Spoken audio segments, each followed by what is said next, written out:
Bueno, ¿qué tal? ¿Cómo están? Mi nombre es Ariel Goldstein. Yo voy a estar a cargo de la mayoría de las clases de este curso de prensa tradicional y liderazgos populares. Bueno, les doy la bienvenida. La verdad que es una gran oportunidad para poder charlar entre nosotros, para poder intercambiar. Todos los mensajes que quieran enviar en consultas serán bienvenidos. Y bueno, en la primera clase tuvimos esta cuestión de la presentación, donde varios de ustedes se presentaron. Y ahora vamos a trabajar sobre el tema del populismo latinoamericano, ¿no? En esta primera clase vamos a poder conversar sobre esos temas. Para eso tenían varios textos, tenían un texto de Macchinon y Petrone sobre la Cenicienta y el populismo, que todavía lo voy a estar subiendo próximamente, y un texto de Gerardo Boicarlés, así como un texto de Ángela de Castro Gómez, distintas visiones sobre el tema del populismo latinoamericano.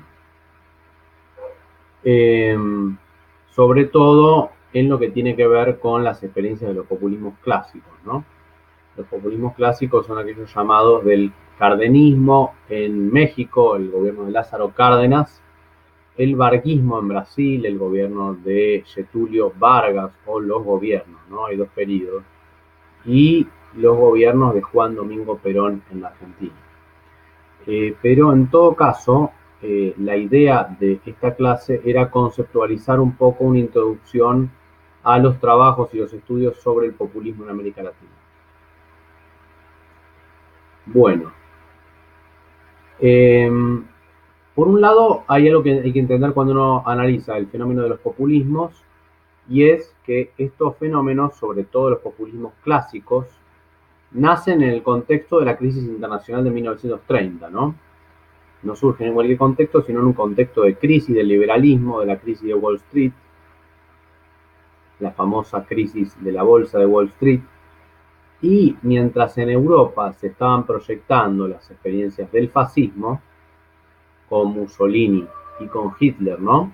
Los efectos de la crisis de Wall Street en Europa llevaron a la emergencia de los fascismos, ¿no? En Alemania y en Italia, con unas bases que tenían que ver con justamente el temor de los sectores medios a perder el estatus social, ¿no? Un tema clave en el populismo, que es el tema del estatus. Ya lo vamos a ver un poco más adelante.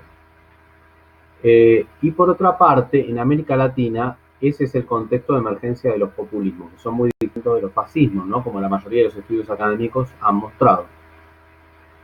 Entonces, acá vamos a ver algo que muestran Macchinon y Petrone en el texto que tienen sobre el populismo, y es que la mayoría de los populismos tienen que ver con una fase determinada. Según hay una visión que sostiene que los populismos se dieron en una fase determinada de América Latina que va de 1930 a 1960. ¿Sí? Eh, Justamente decíamos que Fernando Enrique Cardoso, por ejemplo, es un autor que ha asociado el populismo a una etapa determinada del desarrollo en América Latina, que va del 30 al 60. Cardoso, en el texto de Desarrollo y Dependencia en América Latina, que es un texto célebre que ha escrito con Enzo Faleto, señala que el populismo corresponde a una etapa determinada en la evolución de las contradicciones entre la sociedad nacional y la economía dependiente. O sea, Cardoso asocia el populismo a una etapa determinada de las sociedades, ¿no? Que es del 30 al 60 en América Latina, con la fase de industrialización.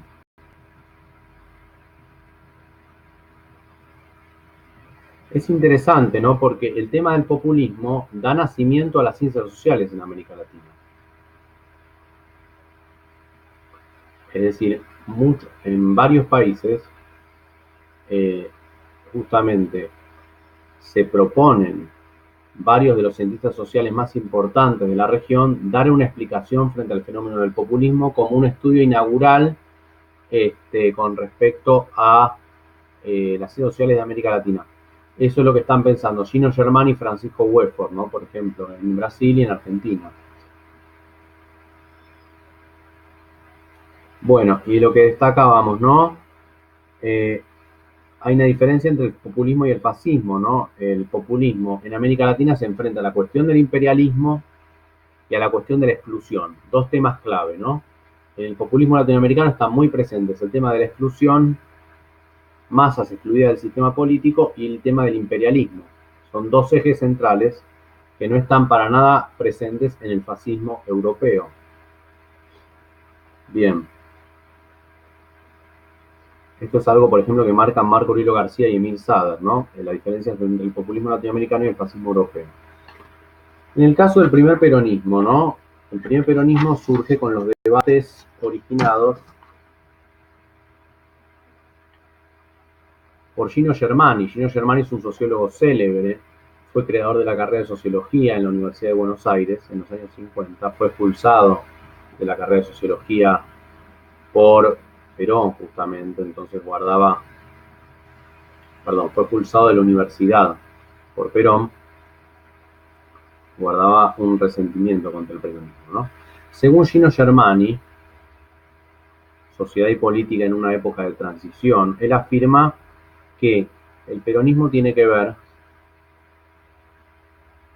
con migrantes internos que en una época de industrialización se desplazaron desde el interior del país hacia el centro, hacia la capital. Pero estos migrantes, según Gino Germani, no tenían formación política. Entonces, esa va a ser una característica, según Germani, de los migrantes. No tenían formación política. Para Germani hay una distinción importante, que es entre peronismo y totalitarismo. Gino Germani crea la carrera de sociología y dice, bueno, le tengo que dar un estatus importante a la carrera de sociología de la Universidad de Buenos Aires. ¿Qué voy a estudiar? Voy a estudiar un fenómeno muy importante, que es el fenómeno del peronismo. Voy a estudiar el peronismo. Gino Germani va a decir lo siguiente. Mientras que el fascismo se trató de clases medias inferiores y burguesía, esas dos clases que se sentían amenazadas, una pérdida de estatus amenazado por el ascenso del comunismo en Europa, la revolución en Alemania, que finalmente se frustró, la revolución del 17 en Rusia, ¿no? Había un sentimiento de amenaza por parte de los Junkers, por ejemplo, los campesinos conservadores en Alemania, el mundo rural que se sentía amenazado. Hay un sentimiento de proletarización. Entonces tiene que ver el fascismo con un movimiento defensivo. Me defiendo del temor a la pérdida del estatus social. En cambio, en el primer peronismo lo que se da es el apoyo de las clases trabajadoras urbanas y rurales que estaban excluidas en un marco de industrialización. Entonces se dan masas disponibles de la clase trabajadora, ¿no?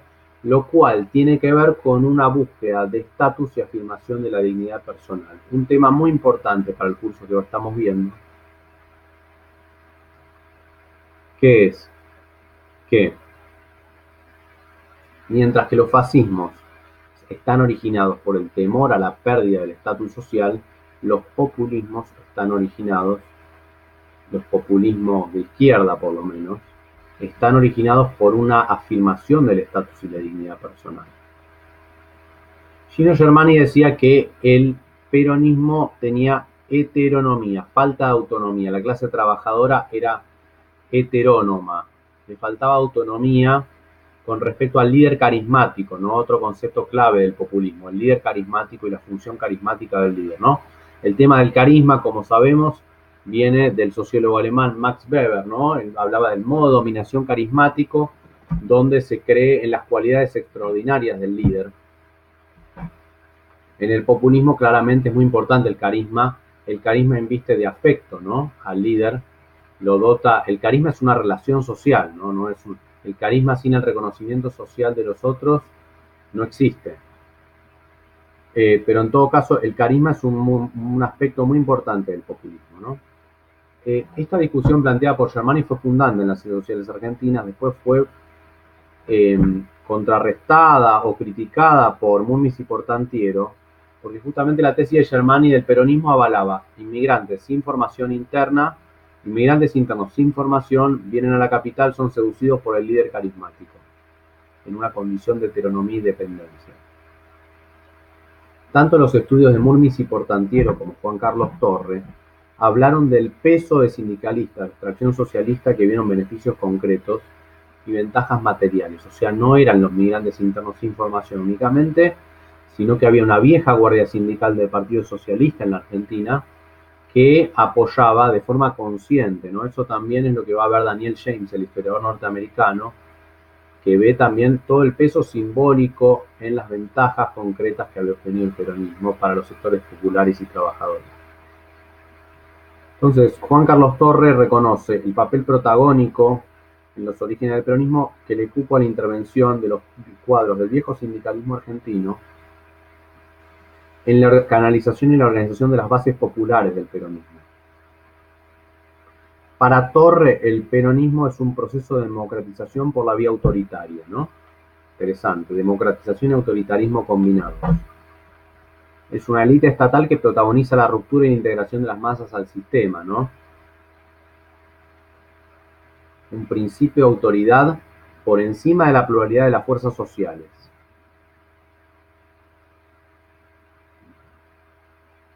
Entonces, justamente lo que se marca es la ambigüedad del fenómeno populista, ¿no? Por un lado, por ejemplo, se hablaba de Perón, Alain Rouquier habla de que Perón es un bombero piromaníaco.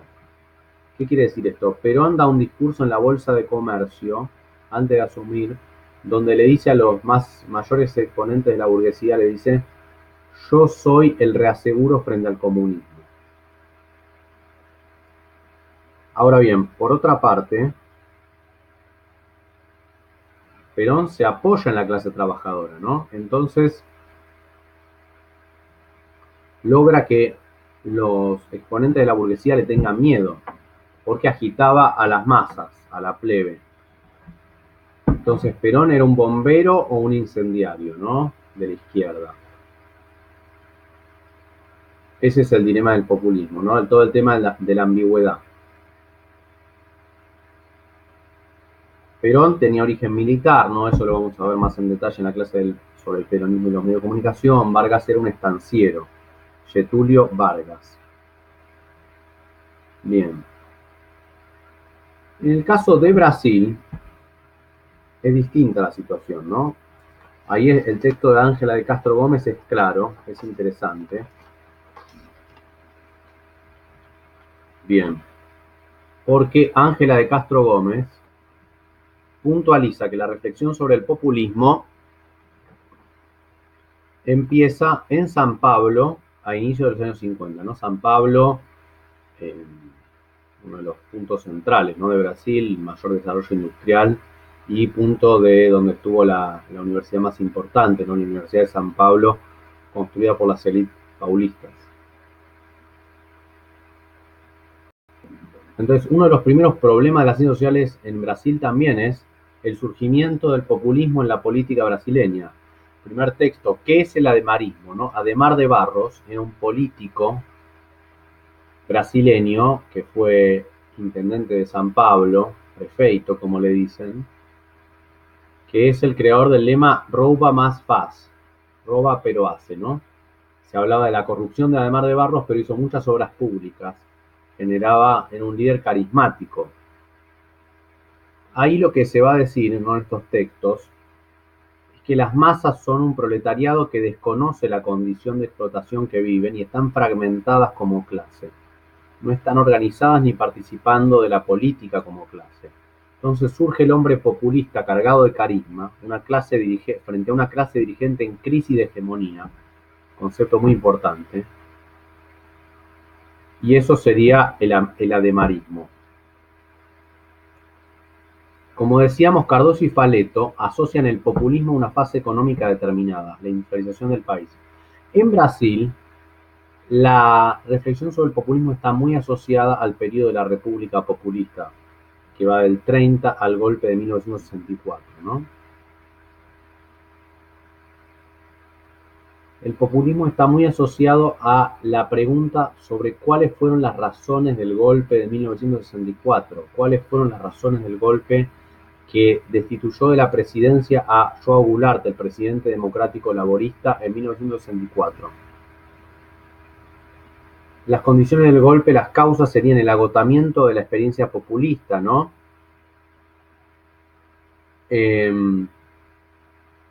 Por ejemplo, el texto más importante y más emblemático es el de Francisco Wefort, El populismo en la política brasileña. Voy a tratar de subirlo también, está en internet disponible ese texto. Wefort habla de que el populismo a partir de 1930 se desarrolla en Brasil como estilo de gobierno y política de masas. ¿Qué quiere decir esto? Hay nuevas fuerzas oligárquicas a partir de 1930, con la Revolución del 30 en Brasil, que realizan la revolución frente a la crisis del liberalismo brasileño. Hay nuevas alianzas y realineamientos. Hay un estado de compromiso, que es también un estado de masas. El estado de masas significa el reconocimiento de la ciudadanía, de las masas, el reconocimiento de su igualdad fundamental dentro del sistema institucional.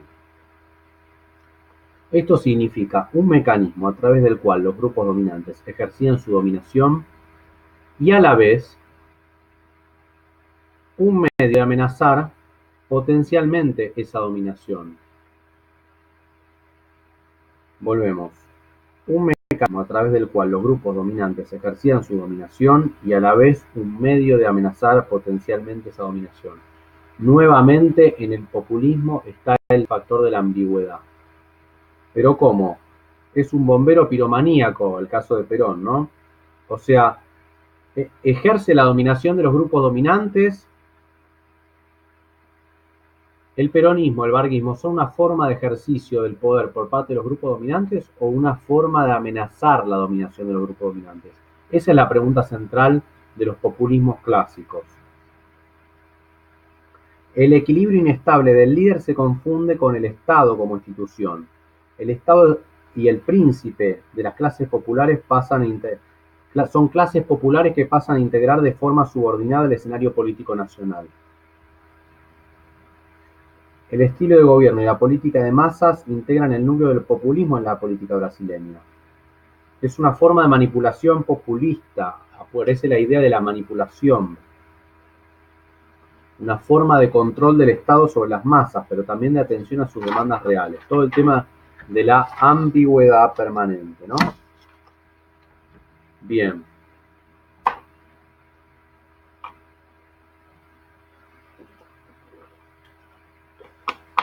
Disculpen que tomo agua para defender mis cuerdas vocales. Entonces, esta teoría de Francisco Wefort fue criticada porque se supone que suponía un sujeto activo, que era el gobierno, y las masas pasivas, ¿no? O sea, hay una idea de que el gobierno está activo y las masas pasivas. No se le da agencia a las masas, ¿no? A los sindicatos, a los trabajadores, a los campesinos, se los concibe como sujetos pasivos. Esta teoría de Wefort dice, cuando se restringieron los márgenes de redistribución económica, se produce una crisis de la manipulación política populista, ¿no? Ahí se agota el ciclo de sustitución de importaciones y se da el golpe del 64.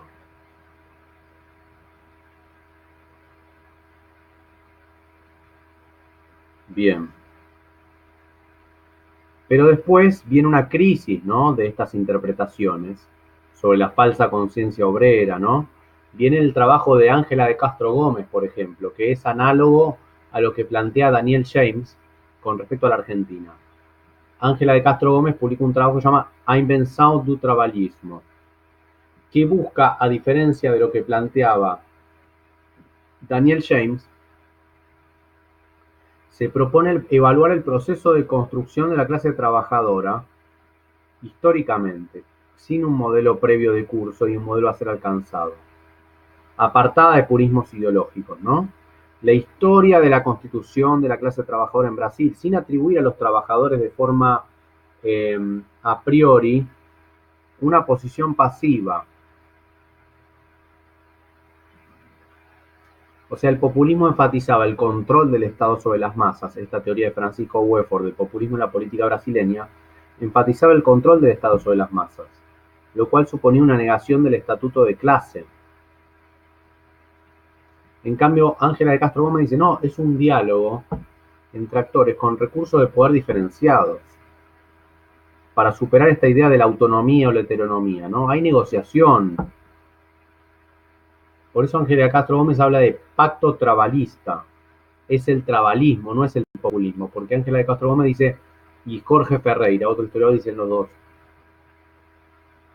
analicemos a los sujetos por los nombres que ellos se dan, lo cual es cuestionable, ¿no? Eso es cuestionable, porque que los sujetos den determinado nombre para su práctica o sus acciones no significa que uno, analista político, historiador, sociólogo, tenga que darle ese mismo nombre.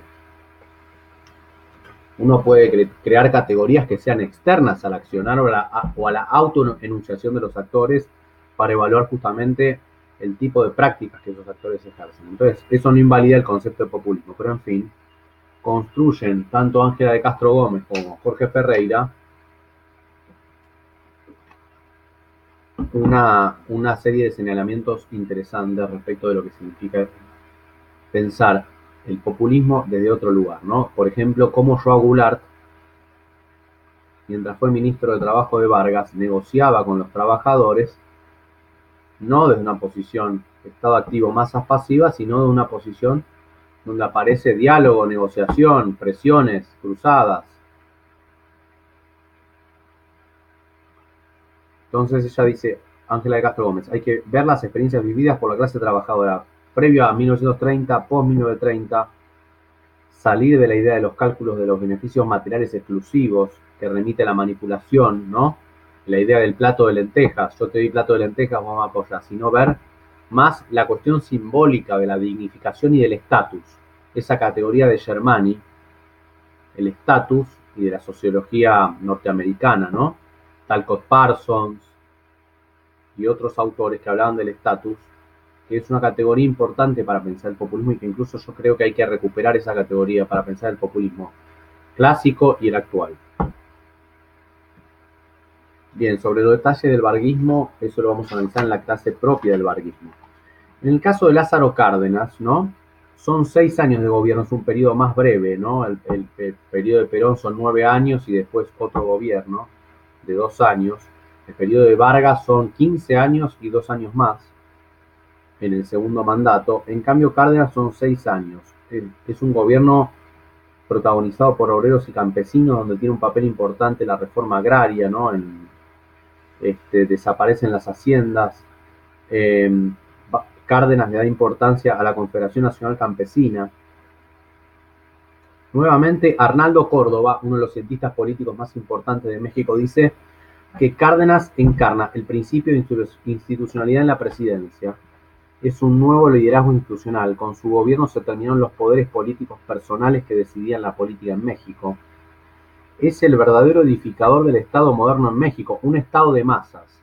Aparece otra vez ahí la característica del populismo, sujetos que estaban excluidos se los incorpora, no de cualquier forma, a través del Estado y de un líder carismático que se erige como príncipe y quien desarrolla las políticas desde arriba en ese papel de inclusión.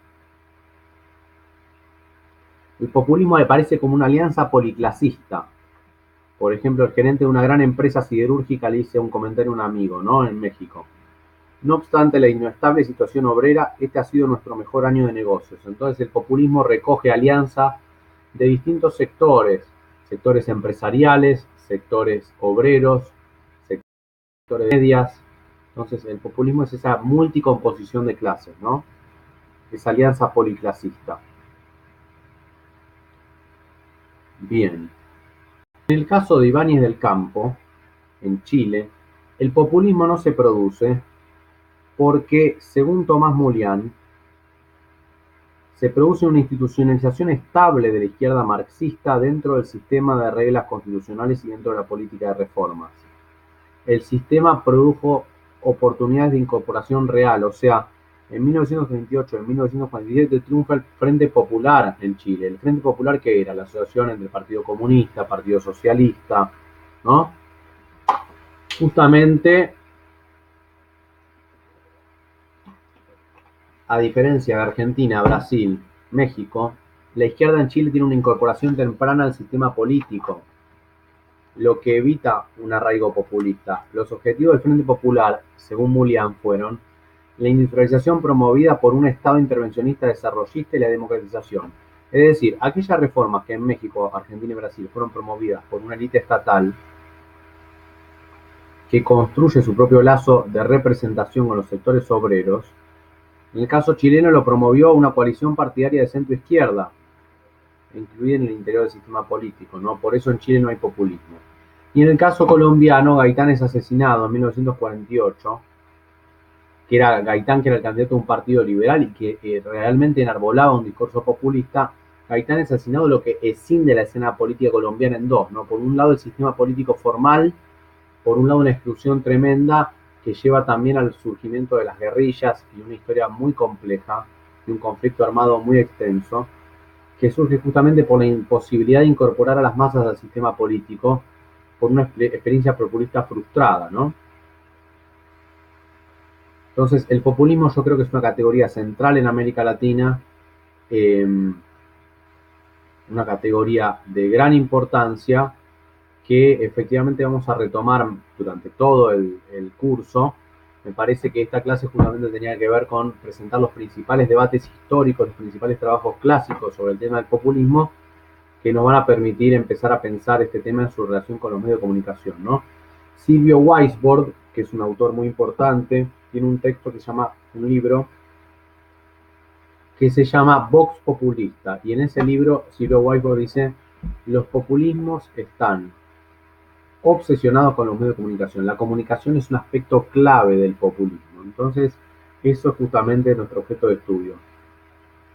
El populismo en relación con los medios de comunicación. Entonces, a partir de estos conceptos que acabamos de desarrollar y de los debates que vamos a tener, vamos a poder justamente entender cómo se produce esa relación tan compleja y tan dinámica e interesante entre populismo y medio de comunicación en los distintos países, ¿no? Y en los distintos casos. Tema también que va a ser aquel sobre el cual ustedes van a tener que desarrollar un trabajo práctico. Bueno, espero que les haya resultado de interés, seguimos en contacto, les mando saludos y cualquier cosa pueden consultar por el foro y seguimos debatiendo. Saludos.